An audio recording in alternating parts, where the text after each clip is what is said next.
This is a reading from Dispatch International. Freedom of the press cannot be limited without being lost. For more news and opinion in English, Danish, German, and Swedish, go to dispatch-international.com. Author David Gress. Title: Pope's Advice to Middle Eastern Christians, Collective Suicide. Published on October 18, 2012. Summary: Influential circles in the Vatican advocate an alliance with Islam. 50 years ago, 20% of the population of the Middle East, from Egypt to Iraq, was Christian. Today the number is 5% or 12 million and falling. Most observers expect the number to fall to 6 million by 2020. The complete disappearance of Christianity from the lands where it first arose is in sight. This is in all respects a huge civilizational tragedy. This is even true in merely practical terms. The Christians are generally a creative and relatively prosperous minority, and their loss will affect the well-being of the very Muslim states, imams and masses who are driving them out. This tragedy, one very personal for those directly affected, causes little or no stir in the mainstream media. This is not surprising. These media are well known for their anti-Christian and Islamophile bias.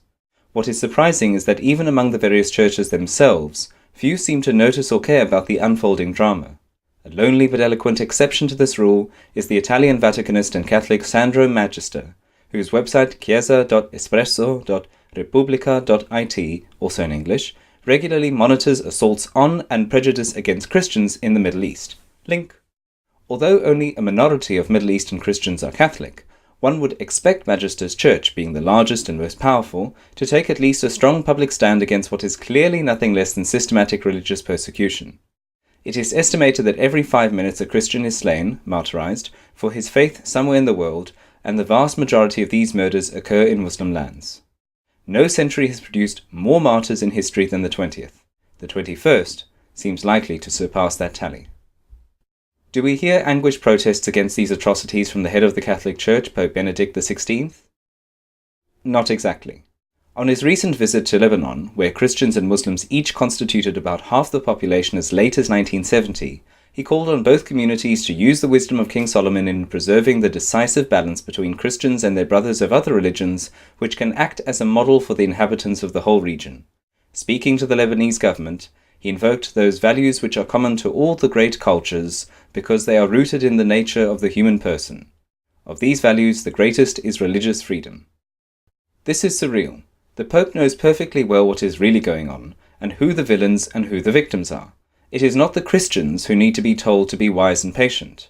Speaking to a Christian audience in Beirut, the Pope got a little bit more realistic. Acknowledging in typically evasive Vatican speak that the Christians face certain difficulties, he recommended them to follow Jesus and take up their cross. So far, so defeatist. While it is true that Christians are commanded to turn the other cheek and pray for their persecutors, it is nowhere commanded that they commit collective suicide. Yet this is what the Pope appears to be recommending. One is reminded of the old Vatican Ostpolitik towards the communist regimes after the Second Vatican Council 1962 to 1965. Instead of condemning persecution, the new Vatican line was to recommend patience. The purpose was clearly to save Christian lives and make them easier by not appearing to encourage dissidents. But as in Lebanon, the logic was skewed. The communist rulers already held all the power. With their greatest enemy seemingly in retreat, what should deter them from oppression? Why does the Vatican pursue this apparently counterproductive policy over and over again? In the case of the old Ostpolitik, reliable sources report that, at the Council, the Vatican struck a deal with the Soviet Union.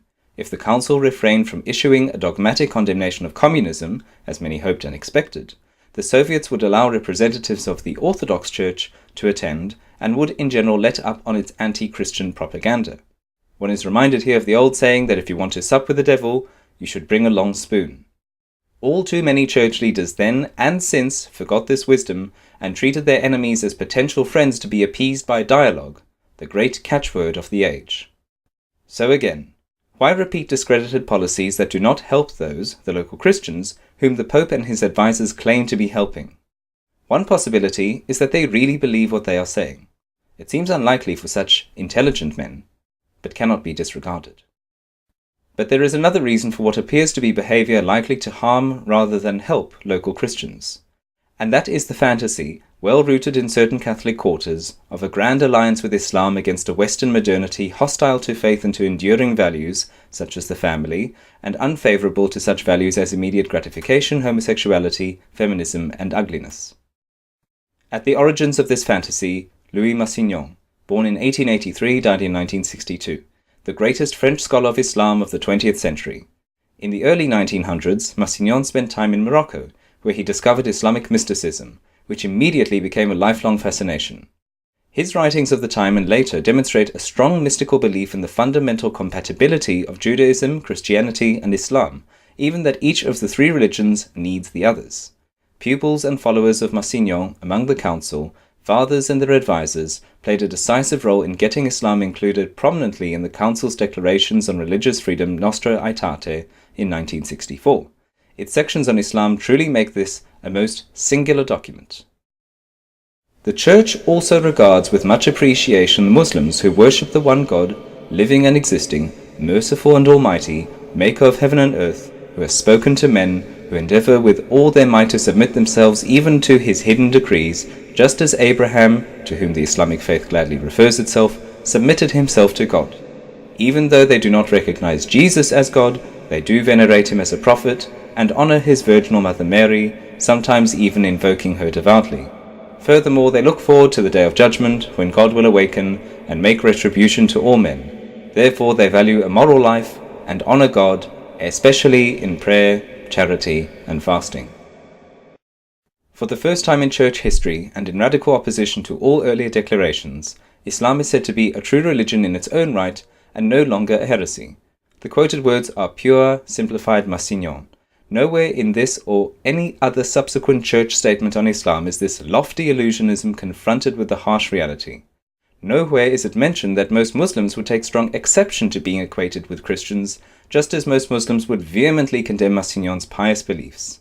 The fundamental error, of course, lies in the absurd claim that the Muslims worship the same God as the Christians. Once you swallow that, you can say virtually anything.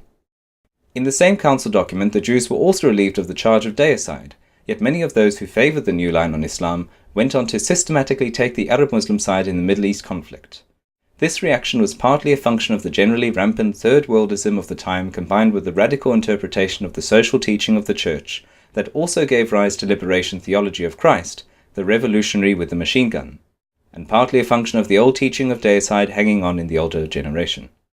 Joseph Ratzinger, now Pope Benedict XVI, even said that Paul VI is convinced of the collective responsibility of the Jewish people for the death of Christ.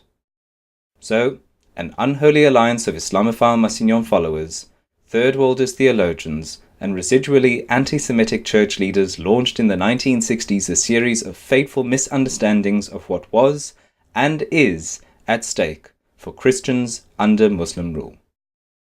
This has been a reading from Dispatch International. Freedom of the press cannot be limited without being lost. For more news and opinion, in English, Danish, German, and Swedish, go to dispatch-international.com.